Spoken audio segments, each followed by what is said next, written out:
नमस्कार, मैं हूं शरद भारद्वाज और आप देख रहे हैं दिल्ली न्यूज। दिल्ली न्यूज के खास प्रोग्राम में आप सभी का स्वागत है।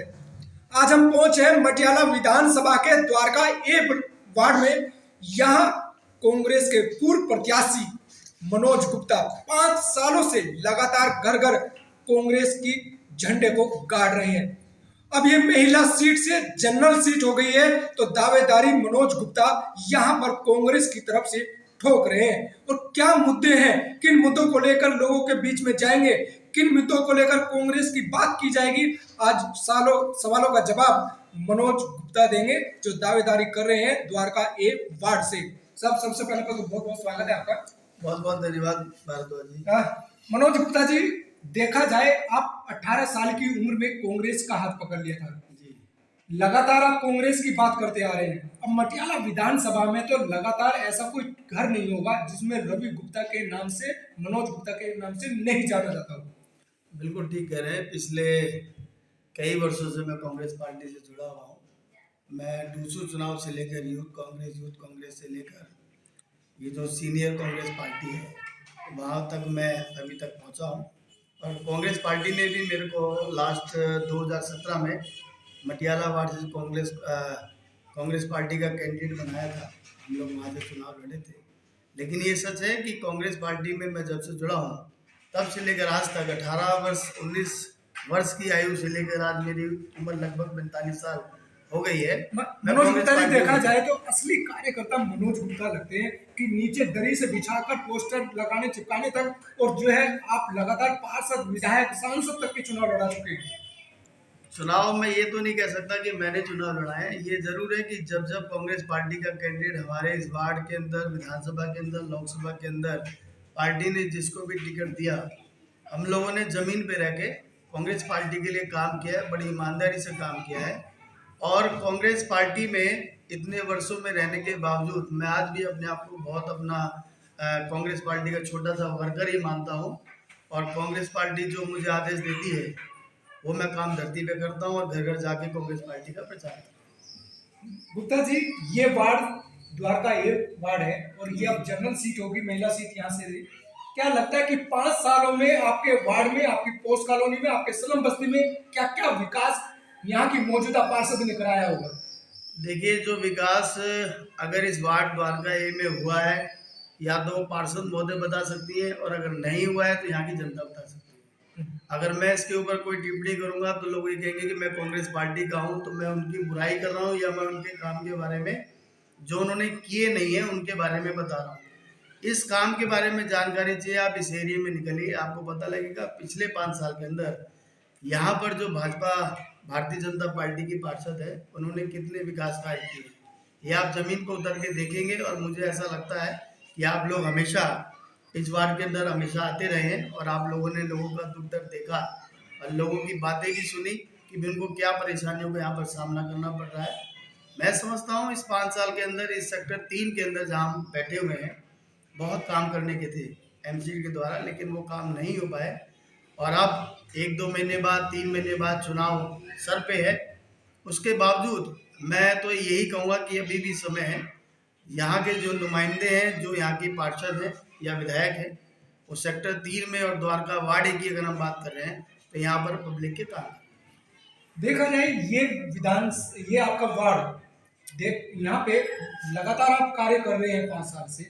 ऐसा कौन सा कार्य है जो लगता है कि ये जरूरी है विकास कराना?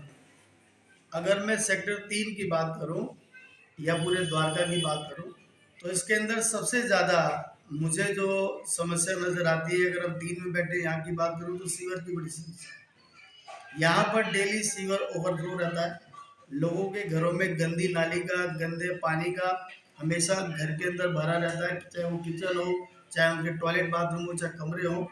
वो आप लोगों ने भी अपने कैमरे में कई बार दिखाया है, आप भली बात इस चीज़ को जानते हैं। तो मैं समझता हूँ सबसे बड़ी दिक्कत ये है।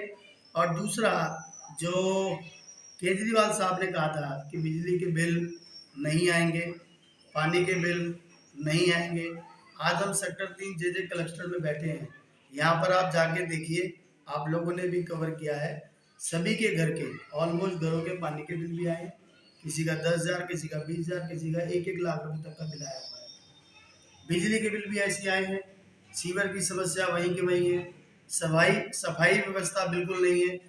जितने भी यहाँ पर पार्क हैं उन पार्कों की सफाई देख रेख नहीं होती। बहुत जो एमसीडी का काम है और जो दिल्ली सरकार का काम है वो अपनी ओर से नहीं कर रहे। और सबसे बड़ी बात और जो मुद्दे की बात है, जब शीला जी की सरकार थी, हमारे बड़े भाई सुमेश शौकीन जी यहाँ के एमएलए थे 2008 से 2013 तक। उस समय में जो ओल्ड एज पेंशन है, वृद्धा पेंशन जो है वो लगातार चालू थी, कभी भी एक दिन भी बंद नहीं हुई। आज पिछले लगभग 4 सालों से वृद्धा पेंशन बंद है। कांग्रेस के टाइम में जितने भी राशन कार्ड बनाए जाते थे, चाहे वो ईडब्ल्यूएस के हो, चाहे वो जमीन गरीबी रेखा से नीचे हो या जनरल राशन कार्ड हो, वो सारे राशन कार्ड आज बंद हैं। आप ऑनलाइन चेक कर सकते हैं। एक तरफ कहते हैं केजरीवाल जी ऑनलाइन सर्विस है, ऑनलाइन तो काम तब करेगा ना जब वो साइट चलेगी।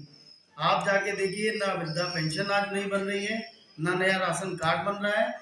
और नए राशन कार्ड के अंदर अगर किसी का नाम अमेंडमेंट कराना होता है या नया दाखिल कराना होता है तो नया नाम दर्ज नहीं हो रहा। ये आज सबसे बड़ी समस्या है जनता की। मनोज जी, अगर देखा जाए 2022 का चुनाव बड़ा त्रिकोणीय मुकाबला होगा। एक तरफ बीजेपी, एक तरफ कांग्रेस और एक तरफ आम आदमी पार्टी। मनोज गुप्ता जो है इस त्रिकोणीय मुकाबले में अपने आप को कहाँ देखते हैं? देखिए, मैं अपनी ओर से कांग्रेस पार्टी की ओर से पूरी पब्लिक में रह के, जनता में रह के सेवा कर रहा हूँ। आज हम लोग दिल्ली सरकार में भी नहीं है और ना ही हम लोग एमसीडी के अंदर है। उसके बावजूद इस वार्ड के अंदर या इस विधानसभा के अंदर जब कांग्रेस की सरकार थी, इस मटियाला विधानसभा के अंदर सुमेश भाई ने जो काम जहाँ छोड़े थे उससे आगे कोई काम यहाँ बढ़ा नहीं है। और मैं यहाँ के विधायक की अगर बात करूँ तो मैं नहीं, यहाँ की जनता बताती है। हम भी देखते हैं, हम भी इसी एरिया में है कि जितना उन लोगों को प्यार दिया गया है जनता के द्वारा, लेकिन जनता के जो काम करने चाहिए थे वो काम नहीं किए जा रहे। पिछले 7 सालों से यहाँ पर विधायक गुलाब सिंह जी हैं, लेकिन जनता जिस लिए उन लोगों को चुन के लाई थी वो काम अभी तक धरती पे नहीं है। क्या लगता है जो आप अपनी तारीफ कर रहे हैं, अपनी कांग्रेस की तारीफ कर रहे हैं, क्या मनोज गुप्ता का चेहरा यहाँ पे दावेदारी ठोक रहा है क्या कांग्रेस की तरफ से? देखिए, दावेदारी ठोकने की बात नहीं है। हम लोग क्या टिकट पक्की मान रहे हैं? पक्की और ना पक्की की बात तो पार्टी हाईकमान डिसाइड करती है। हम लोग कांग्रेस के वर्कर हैं, कांग्रेस के लिए जमीन पर हम लोग काम कर रहे हैं। कांग्रेस पार्टी की जो नीतियां हैं उसको हम घर घर पहुंचाने की कोशिश कर रहे हैं। अगर पार्टी हाईकमान और मेरे जो सीनियर लीडर हैं वो अगर मुझे अपना आशीर्वाद देते हैं और मुझे कहते हैं कि मुझे द्वारका वाड़े से चुनाव लड़ना चाहिए तो मैं जरूर लड़ूंगा।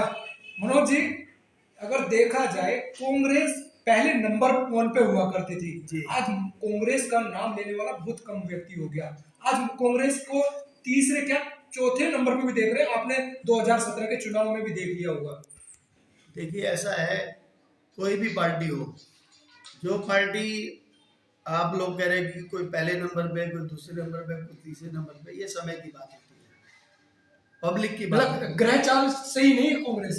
ग्रह चाल की बात नहीं। कई स्टेटों में कांग्रेस की सरकार है। अभी 5 राज्यों के अंदर अभी चुनाव है, 10 मार्च को उसका रिजल्ट आएगा और हमें पूरी उम्मीद है कि उसके अंदर कांग्रेस पार्टी बहुत अच्छे मार्जिन से जीतेगी इन 5 राज्यों में। निगम पार्षद का है, निगम पार्षद को लेकर 2000 लगातार 15 सालों से बीजेपी की सत्ता है। आप कैसे उखाड़ने की बात करेंगे? मैं सिर्फ ये कह रहा हूँ, खाली आप एक पार्टी को ब्लेम करके नहीं कर सकते हो। केजरीवाल साहब की भी जिम्मेवारी बनती है, एमसीडी में 15 साल है तो बीजेपी की भी जिम्मेवारी बनती है। मैंने ये नहीं कहा कि खाली केजरीवाल की जिम्मेवारी है, लेकिन उनकी जो जिम्मेवारी है क्या वो पूरी कर रहे हैं?